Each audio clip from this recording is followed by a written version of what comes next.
Welcome to electrical topic में आपका स्वागत है।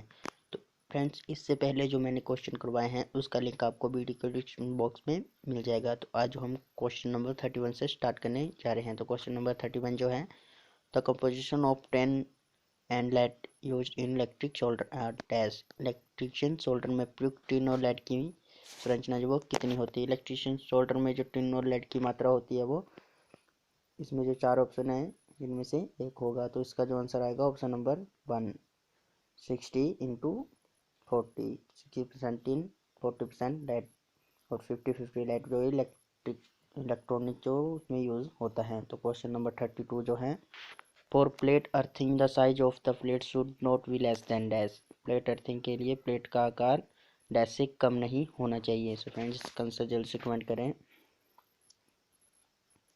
सो फ्रेंड्स, इसका जो आंसर आएगा, जो प्लेट अर्थिंग की जाती है उसका जो आता है वो 600 मिलीमीटर उसकी जो लेंथ रखी जाती है और 600 ही उसकी ब्रेड्थ होती है। तो इसका जो आंसर आएगा option number 160 mm into 60 mm।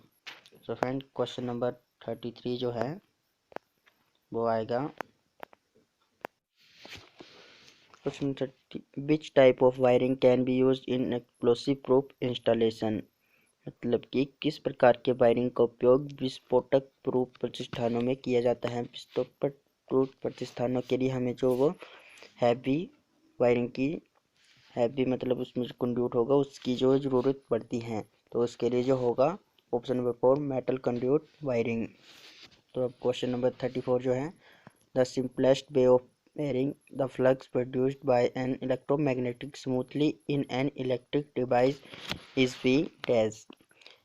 विद्युत युक्तियों में एक इलेक्ट्रोमैग्नेटिक से सरलता से उत्पन्न फ्लक्स को परिवर्तित करने का सबसे आसान तरीका पूछा है इसमें। तो सबसे आसान तरीका जो है चार ऑप्शनों में से एक है। तो फ्रेंड जल्दी से कमेंट करिए इसका आंसर कौन सा आएगा। मैं बता देता हूँ, इसका जो आंसर आएगा option number 3, varying the current through the excited coil. Excited कुंडली में धारा परिवर्तन कर जो इसका आंसर आएगा। तो क्वेश्चन नंबर 35 आता है। क्वेश्चन नंबर 35 जो है, which law states that the magnitude of the induced EMF is directly proportional to the rate of change of flux leakage. Means, कौन सा नियम बतलाता है कि प्रेरित ईएमएफ का परिणाम फ्लक्स लीकेज के परिवर्तन दर का समानुपाती होता है। तो फ्रेंड्स जल्दी से आंसर इसका कमेंट कीजिए।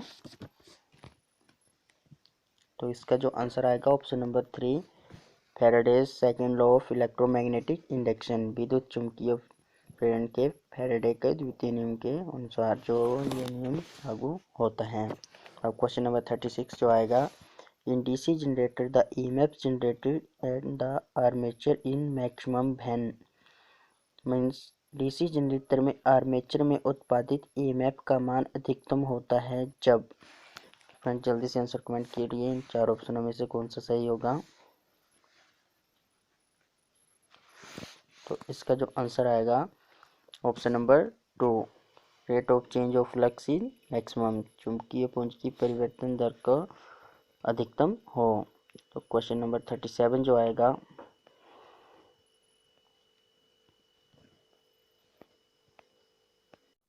फ्रेंड क्वेश्चन नंबर 37 जो है वो बहुत ही इंपॉर्टेंट क्वेश्चन है।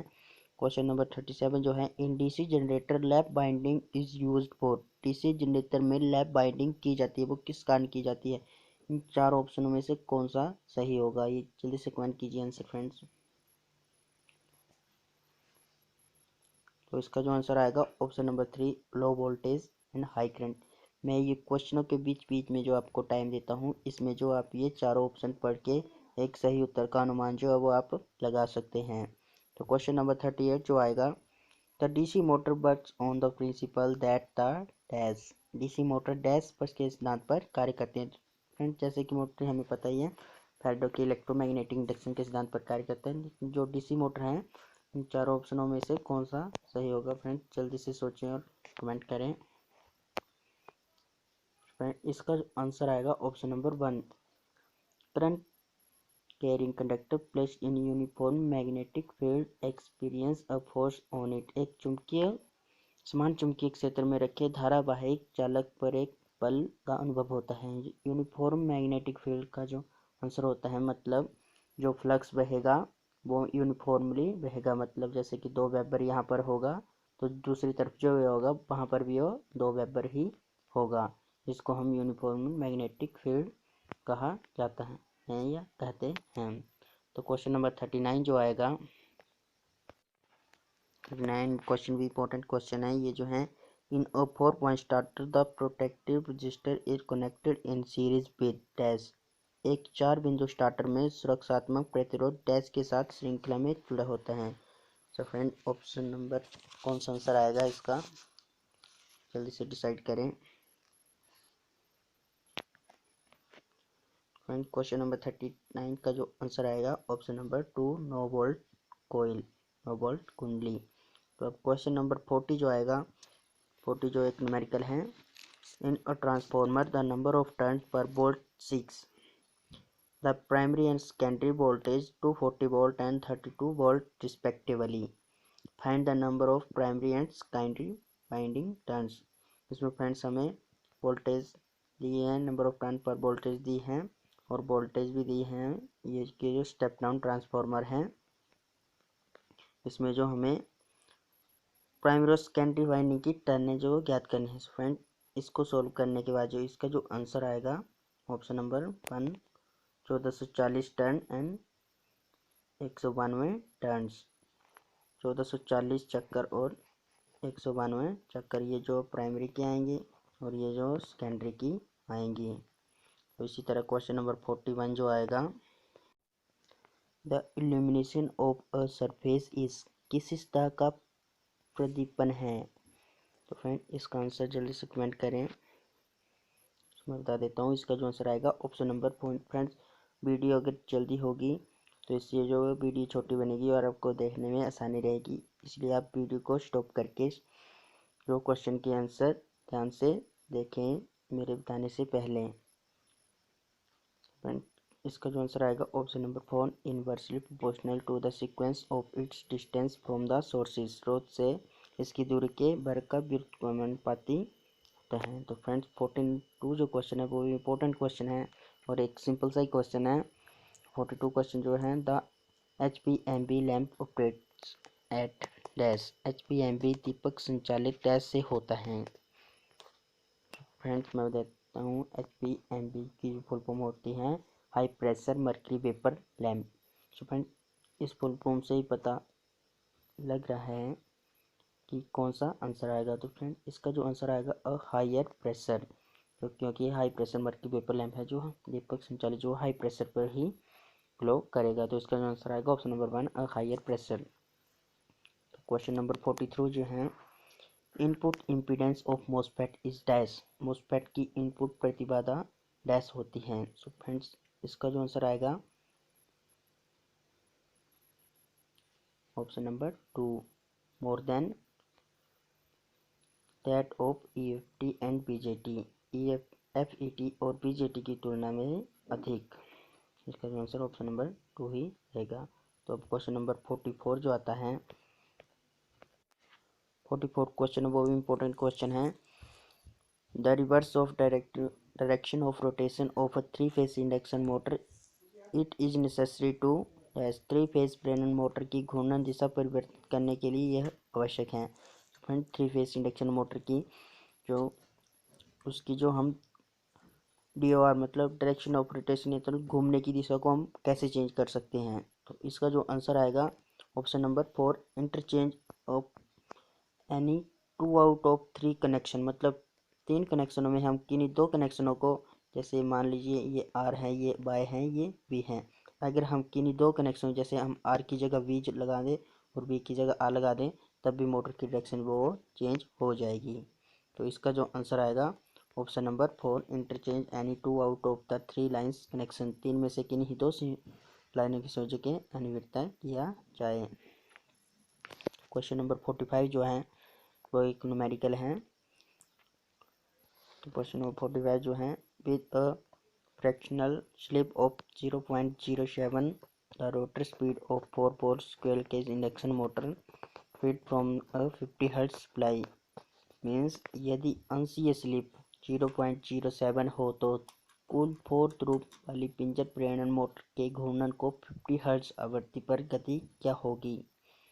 तो फ्रेंड्स इसको सोल्व करने के बाद जो आएगा ऑप्शन नंबर 3 23.25 वर्ड्स पर सेकेंड।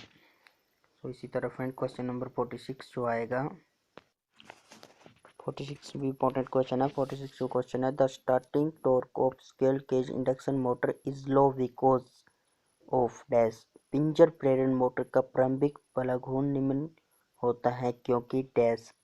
फ्रेंड जल्दी से इसका आंसर कमेंट कीजिए। फ्रेंड इसका जो आंसर आएगा option number 3 high starting power factor.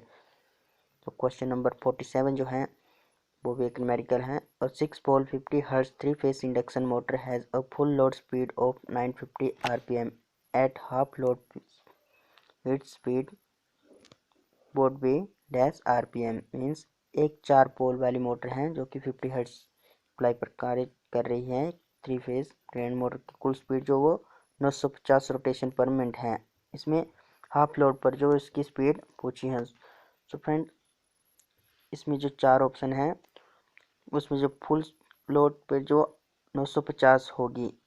So friends जब लोड जो वो हाफ हो जाएगा तो उसकी स्पीड कम नहीं होगी, बढ़ेगी, क्योंकि जो इंडक्शन मोटर की स्पीड जो वो कम से कम लोड पर भी डिपेंड करती है। मीन्स जब लोड बढ़ेगा तो जो स्पीड होती है वो कम हो जाती है, मतलब इन्वर्सली प्रोपोर्शनल होती है। मतलब लोड बढ़ेगा तो स्पीड जो वो कम होगी। तो फ्रेंड्स 950 जो वो फुल लोड पर है। जब हाफ लोड पर पूछा है तो इसमें जो 2 ऑप्शन है वो तो एक कट ही हो जाएंगे। तो आंसर जो आएगा इन 2 ऑप्शनों में से एक में आएगा। तो इसका जो आंसर आएगा ऑप्शन नंबर 3 975। सो फ्रेंड ये जो न्यूमेरिकल होता है वो एक फॉर्मूले से ही सॉल्व होता है। सो इसका जो आंसर आएगा option number 3 975। The torque of the induction motor is directly proportional to dash. प्रेरण मोटर का बलाघूर्ण डैश के समानुपातिक होता है। मीन्स जो इंडक्शन मोटर का जो वो टॉर्क होता है वो डायरेक्ट प्रोपोर्शनल किसके साथ होता है। तो फ्रेंड्स इसका जो आंसर आएगा option number 2 stator flux, rotor current and rotor power factor. Stator flux rotor धारा एवं रोटर पावर फैक्टर पर जो डायरेक्ट प्रोपोर्शनल होता है इंडक्शन मोटर का torque. So friend question number 49 जो आएगा वो भी एक न्यूमेरिकल ही है। 49 जो क्वेश्चन है और 10 pole alternator rotates in a constant speed of 1200 rpm. The periodic time of voltage in second पर साइकिल विल बी डैश। एक 10 ध्रुव प्रत्यावर्तक 1200 आरपीएम पर अचर चाल से घूमता है। वोल्टेज का आवर्ती काल सेकंड प्रति चक्कर में डैश होगा। तो फ्रेंड्स इस न्यूमेरिकल को सोल्व करने के बाद जो इसका जो आंसर आएगा ऑप्शन नंबर 1 0.01। तो फ्रेंड क्वेश्चन नंबर 50 जो है calculate the percentage voltage regulation of an alternator when it terminal voltage rises from 210 volt at full load to 220 volt at no load। प्रत्यावर्तक में प्रतिशत वोल्टेज विनियमन की गणना करें जब पूर्ण भार पर टर्मिनल वोल्टेज 210 वोल्ट से नो लोड। फ्रेंड इसमें जो हमें वोल्टेज रेगुलेशन निकालने के लिए बोला है। फ्रेंड्स इसका जो फार्मूला मिलेगा उसके लिए मैंने एक स्पेशल वीडियो बनाई है, उसका जो लिंक आपको वीडियो के डिस्क्रिप्शन बॉक्स में मिल जाएगा। तो इसका जो फार्मूला बनेगा उसी वीडियो के अनुसार बनेगा। तो फ्रेंड्स इसका जो आंसर आएगा सॉल्व करने के बाद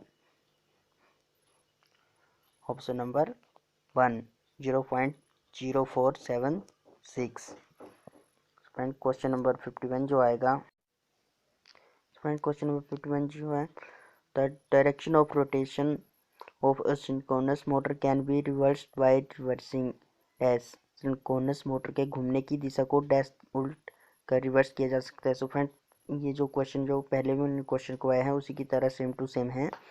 तो इसका जो आंसर आएगा जो कि option number 1 supply phase sequence मतलब जो वो फेज जैसे आर बाई बी जैसे मैंने पहले बताया था, इनमें से दो में इन तीनों टर्मिनलों से में से किन्हीं दो अगर टर्मिनलों को हम चेंज करते हैं तो जो मोटर की घूमने की दिशा जो वो चेंज हो जाती है। तो इसका जो आंसर आएगा ऑप्शन नंबर 1 सप्लाई फेज क्रम।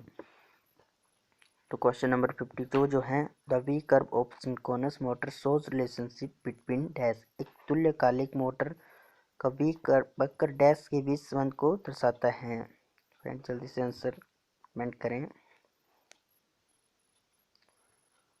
तो इसका जो आंसर आएगा option number 3 DC field current and AC armature current. DC field धारा एवं एसी आर्मेचर धारा के बीच जो वो वी कर्व शो करता है। तो क्वेश्चन नंबर 53 जो है, which one of the flowing characteristic is not applicable to synchronous motor. निम्नलिखित में से कौन सा गुण तुल्यकालिक मोटर पर लागू नहीं होता है। सो फ्रेंड्स इसके जो आंसर है ऑप्शन जो है, यदि भारों पर अचर गति से चलता है, केवल यांत्रिक भार में अपूर्ण के लिए उपयोग, केवल पावर फैक्टर सुधार के लिए उपयोग किया जाता है, स्टार्टिंग नहीं, सेल्फ स्टार्टिंग नहीं। तो फ्रेंड इसका जो आंसर आएगा option number 2 suitable to supply only mechanical load. केवल यांत्रिक भार के लिए जो इसका जो ये सिंक्रोनस मोटर के लिए जो वो फॉलो नहीं करता है। तो इसका जो आंसर आएगा option number 2। So friends question number 54 जो आएगा, which type of armature binding is show in the given figure. निम्नलिखित चित्र में किस प्रकार की आर्मेचर बाइंडिंग दर्शाई गई है। सो फ्रेंड ये भी एक इम्पोर्टेंट क्वेश्चन है। ये जो बाइंडिंग है इस चित्र में जो दिखाई गई है, ये जो बाइंडिंग है simplex retrogressive web binding, simplex retrogressive web binding जो इस चित्र में जो दिखाई गई है। तो क्वेश्चन नंबर 55 जो आएगा, speed control of DC shunt motor by means of field weakening is table for dash. Field कमजोर करने के माध्यम से डीसी शंट मोटर का गति नियंत्रण डैश के लिए उपयुक्त है। फ्रेंड जल्दी से आंसर कमेंट कीजिए। तो इसका जो आंसर आएगा option number 1 constant power operation, अचर शक्ति ऑपरेशन। तो क्वेश्चन नंबर 56 जो है, what is the name of the material used on harnessing cable while making wiring connection of motor. Motor के वायरिंग कनेक्शन बनाते समय केबलों का उपयोग करने के लिए प्रयोग की जाने वाले पदार्थ का नाम क्या है। फ्रेंड जल्दी से आंसर कमेंट कीजिए। तो इसका जो आंसर आएगा option number 2 PVC tapes. Friend इसी तरह क्वेश्चन नंबर 57 जो है which type of single phase motor is use in washing machine. Means की वॉशिंग मशीन में किस प्रकार की एकल केज मोटर का उपयोग किया जाता है। सो फ्रेंड ऑप्शन के हिसाब से जो इसका जो आंसर आएगा, फ्रेंड इसका जो आंसर आएगा ऑप्शन नंबर 3 इन 4 ऑप्शनों के ही हिसाब से सेटेड पोल मोटर, क्योंकि इन तीनों ऑप्शनों में से कोई भी जो इसका आंसर नहीं हो सकता है। तो इन चारों ऑप्शनों में ऐसा क्वेश्चन आएगा तो इस क्वेश्चन का जो आंसर आएगा option number 3 seated pole motor. तो इसी तरह क्वेश्चन नंबर 58 जो है, what will be the working load in the connected load is 2000 watt by considering the delivery factor is 66% is domestic wiring installation। घरेलू wiring की अधिष्ठापन में विविधता कारक 66% है। यदि कनेक्टिंग लोड 2000 वाट है तो वर्किंग भार क्या होगा। सो फ्रेंड्स ये भी एक न्यूमेरिकल है। इन न्यूमेरिकलों सो फ्रेंड कुछ जो भी क्वेश्चन को आए हैं उन सभी न्यूमेरिकलों की आपको पीडी जो वो मेरे डिस्क्रिप्शन बॉक्स में मिल जाएगी। तो इसीलिए मैं इन क्वेश्चनों को जो सॉल्व करके नहीं बता रहा हूँ, इसका लिंक जो वीडियो के डिस्क्रिप्शन बॉक्स में मिल जाएगा, वहाँ ये सभी क्वेश्चन जो वो सॉल्व किए हुए मिलेंगे। तो इसका जो आंसर आएगा ऑप्शन नंबर 2 1320 पार्ट्स। फ्रेंड मैं क्वेश्चन यहाँ पे इसलिए भी सॉल्व नहीं करवा रहा हूँ ताकि वीडियो जो वो ज़्यादा लंबी ना बने। तो क्वेश्चन नंबर 59 जो आएगा, तो 59 जो एंड फाइनल क्वेश्चन जो है, A lighting arrestor connected between the line and earth in a power system। एक पावर प्रणाली में लाइन और अर्थ के मध्य संयोजित लाइटिंग अरेस्टर डैश। तो फ्रेंड इसका जो आंसर आएगा ऑप्शन नंबर 1।